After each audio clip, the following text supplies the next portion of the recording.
No, what I was gonna say, the funny thing about it, she kind of spoke about it on her podcast she does with that other chick, man. That former, I think she's a former ESPN co-host. How talking about all rules are out the door. It depends on how much money he has, how good he looks. Yeah. She ran it down. So she's really telling on herself. So this lawsuit's gonna come through now. I think it's gonna be all about if she's gonna end up keeping a job or not. I think that's what's gonna be the end factor. Oh no, she definitely ain't keeping a job.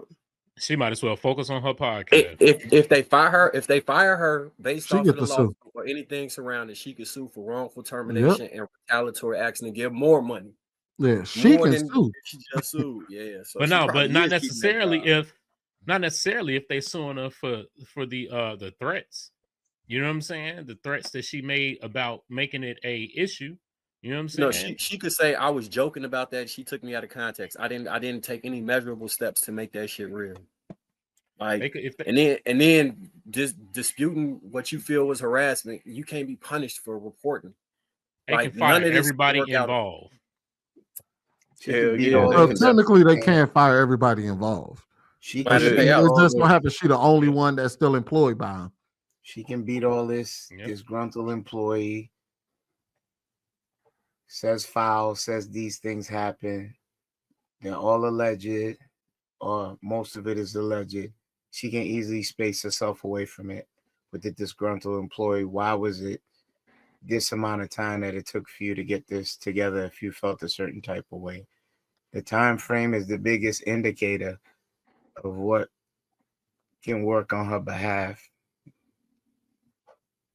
They should all just team up against it. Have got us in a chokehold, and we must free ourselves. It's fun to argue about. It's fun to talk about what you would do in this scenario, or would you leave the game if the seats were high, or if a man took you this place on a first date, what you would do. Hey, he wanted that peanut butter. I'm telling you, like, I ain't mad every interaction that I have with people now, in some way or another, these things come up. Can we just keep it Fox Sports Freak-Offs. If they're she about enough, to. Who said this? Is that Taylor? Or who said this? Financial status is what you want. Fine, funny, fucking money. Who said this? You're throwing all boundaries, standards. Said this.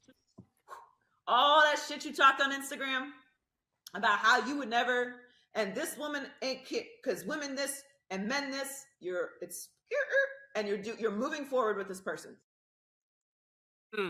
Who said this? I just want my credit. Didn't I said this? I said this. I just want to. I mean, that's Taylor Rooks about to stay away from him. That's a well-known fact all throughout history, though. So that ain't nothing new. I've been argued about on this podcast about that point. What, bro? What she just said. I'm saying that every woman susceptible to the guy that she likes to be able to conform and act the right way based off of, you know what I'm saying, the criteria. People was arguing that sometimes these women just so bad you can't do X, Y, Z. And I'm saying she just don't like you, but if she finds somebody she like, or she don't like me, she might like you, and she'll do that shit for you, but she won't do it for me. That was my his lawsuit time. Yeah, no, I'm definitely there with you on that. That's why a lot of us will say when we say that they, women say one thing but mean something else. It still holds true to this day. Yeah, all the time. But what might throw her under the bus is the alleged paperwork against Charlie Dixon. If things didn't go right, that she would sue. Now, there got to be something there where there's smoke, there's fire. The truth be told.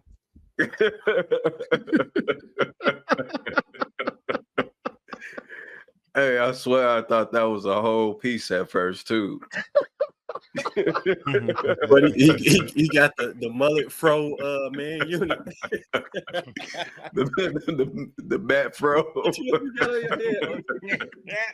That's it. That's the sweetie special.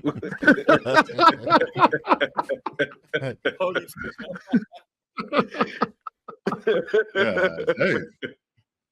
That's that old school bowl cut right there. That's the out of BC Scully. What's that for? Yeah, that's out of BC. That's out of BC. Dramatic effect. They say look like Nino Brown. Y'all better leave Kenny alone.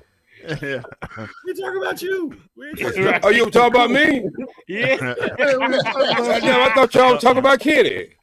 No, I'm sorry, Kenny. I can defend myself. Hey, look, y'all gotta excuse me. I just came from a Black Panther meeting. But anyway, not really. But anyway, that was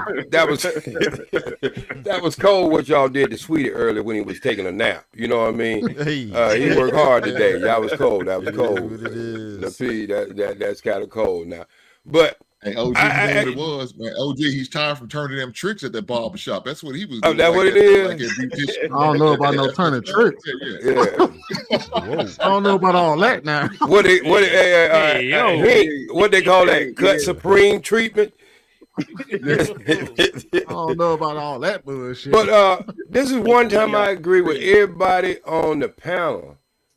And it comes to the reason I worked in Hollywood for 35 years. And one of the things I know is, I said it earlier in the chat, I don't know why these guys fall for these strong-jawed looking women. I mean, I told you that the question is self-explanatory. Well, yeah, and the reason. Wait a minute. And the reason now, if your jawline, if your jawline is stronger than Rocket's in Rocket 1 and 2, I'm trying to check the closets, because a lot of these women, when you really take the makeup off of them, they look like they just jogged out of trailer park. Now, Hollywood has a way of making women look good, and y'all don't see it done with other people on these transformations. Like Jackson and Shaft. You have the same look. Yeah, so don't worry about it. Don't worry about that, Mr. White. What's with this side profile shit? Like you on a bottle of some no-ride relaxer. Well, you know, look, I never. Hey, Kenny, I got nothing but love for you. Hey, Kenny, I never been. What we doing here? Hey, Kenny, I never been a follower. All y'all straight up. I'm just. You came in here with the side profile. I came in there last week like that. What you was blind? You wore the last. What? That's your old album cover? That's the old 1977 album cover. But anyway, y'all got to understand that in this business, I mean, you see a car being sold, you pretty woman miniskirt on. I mean, you don't have nothing to do with a car, other than you might get this woman if you buy this car. So these women go, y'all know there's 100,000 of men who could be on these shows talking about real sport issues. They hire these women for sex appeal. So why is it they so surprised when people start asking them for bucks? They hired you for that, to bring men into viewership of that show due to your sex appeal. And then now all you so surprised that you treated like me. That's why they hired you. That's why I agree along with all y'all on this show tonight. I mean, they have to be accountable to go in the lion's den, and then when they get bit, they're like, well, I thought it was a pussycat. Come on, you know it's a fucking lion's den. So this is why I don't believe that, well, I'm going to do this for Kenny.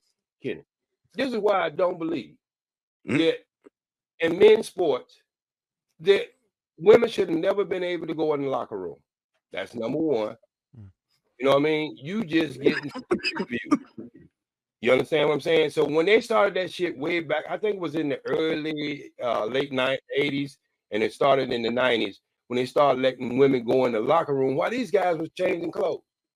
So you're getting what you deserve. In the sport world, you know that you are not the most expert person who can talk about that sport, because some of the males are not the most experts. They could be talking about that sport.